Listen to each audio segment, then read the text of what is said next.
हाँ, बकवास पर आपको खुशामदीद।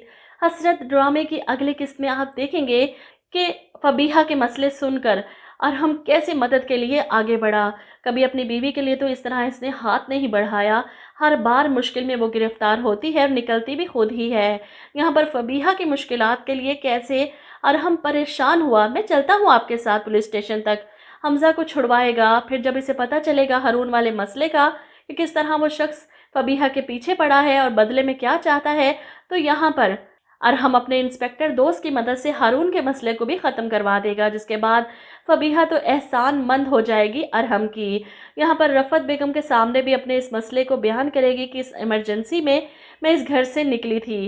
वो इनसे कहती है कि पैसा भी कितनी अजीब चीज़ है ना आंटी, पास हो तो इज्जत बनाता है, ना हो तो इज्जत बचानी पड़ती है। इसकी परेशानियां सुनकर रफ़त बेगम को तो इस पर तरस आने लगा है, हमदर्दी होने लगी है। वो इसे और भी ज़्यादा पसंद करने लगी हैं। वहीं दूसरी तरफ अरहम को देखें तो बीवी के लिए तो टाइम नहीं, लेकिन ऑफिस से जल्दी आने लगा है माँ का बहाना बनाकर फ़बीहा के साथ वक्त गुजारने के लिए। माँ भी खुश, बच्चे भी खुश, और कमाने के लिए, सर खपाने के लिए, जिम्मेदारियां उठाने के लिए सनाया ही रह गई।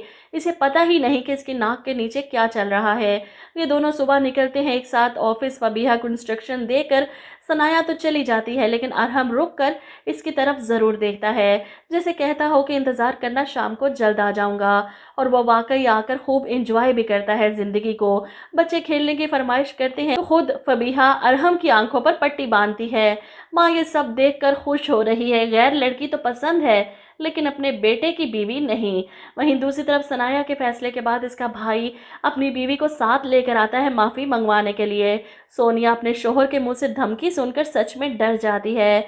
झुक जाना उजड़ जाने से ज़्यादा बेहतर लगा इसे, इसलिए वो सर झुकाए गुस्से से भरी रफ़त बेगम और अरहम से माफ़ी मांगने अपनी हर बात की यहाँ पर आ जाती है। अब यहाँ रफ़त बेगम जिन्हें यकीन नहीं था कि सनाया के घर वाले झुक जाएंगे, वो अरहम की तरफ देख रही हैं, कहीं वो तो नरम नहीं पड़ गया इन्हें यहाँ माफ़ी मांगते देखकर। बहरहाल अरहम और सनाया के दरमियान अभी भी सर्द जंग चल रही है। सनाया ने इसकी शर्त पूरी कर दी, लेकिन फिर भी एक दूसरे को बुलाने के रवादार नहीं। ऐसे में फिर से इनकी लड़ाई होती है तो सनाया चिल्ला उठती है, बीवी तो अब तभी अच्छी लगेगी जब मैके वाले झुकेंगे। और हम जवाब में गुस्सा करता है, हो सकता है कि मुझे भी ये गुमान हो कि तुम मुझे मना लोगी। सनाया की भी बस हो चुकी है अपने भाई भाभी को बार बार इनके सामने झुकाना। कोई लड़की बर्दाश्त नहीं करती ये सब। सनाया कर रही है, जिम्मेदारियां सिर्फ आपने नहीं निभाई, मैंने भी कुर्बानियां दी हैं। और अरहम तो सर ही पकड़ लेता है इसकी बातें सुनकर। बीवी की कमाई तो चाहिए, लेकिन एहसान समझकर नहीं, हक समझकर वसूल करना चाहता है।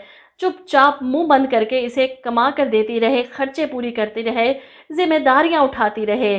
बोले ना एक लफ्ज़ भी, बोलेगी तो बुरी लगेगी जैसे सनाया लग रही है। वही रफ़त बेगम तो रोज़ाना की कार्रवाई अपनी बेटी को सुनाती है। आज घर में ये हुआ, आज वो हुआ। वो सोनिया अपने शोहर के साथ माफ़ी मांगने आई थी, मैंने भी ऐसी ऐसी बातें सुनाई, याद रखेगी। इधर उधर की बातें करते हुए फ़बीहा की तारीफ़ों के पुल बांधती हैं अपनी बेटी के सामने, तो वो भी ठटक जाती है। वैसे अम्मी, ये फ़बीहा दिखने में कैसी लगती है? जिस पर रफ़त बेगम कहती है, अच्छी है, मुस्कुराहट बहुत प्यारी है इसकी। और यहाँ हादिया के शैतानी दिमाग में ख्याल आता है, अम्मी इसकी खूबसूरती हमारे काम आ सकती है। यहाँ पर रफ़त बेगम हैरान होंगी, क्या मतलब? जिस पर हादिया मशवरा देगी कि अम्मी फ़बीहा को अरहम भाई के करीब करें, सनाया भाभी तो खुद ही दूर हो जाएंगी। और रफ़त बेगम के दिमाग में ये बात क्लिक कर जाती है, तो वो दिन रात अरहम के सामने फ़बीहा की तारीफ़ें करेंगी। इतनी अच्छी, इतनी कम वक्त में इसने पूरे घर को संभाल लिया, इतना ख्याल रखती है मेरा।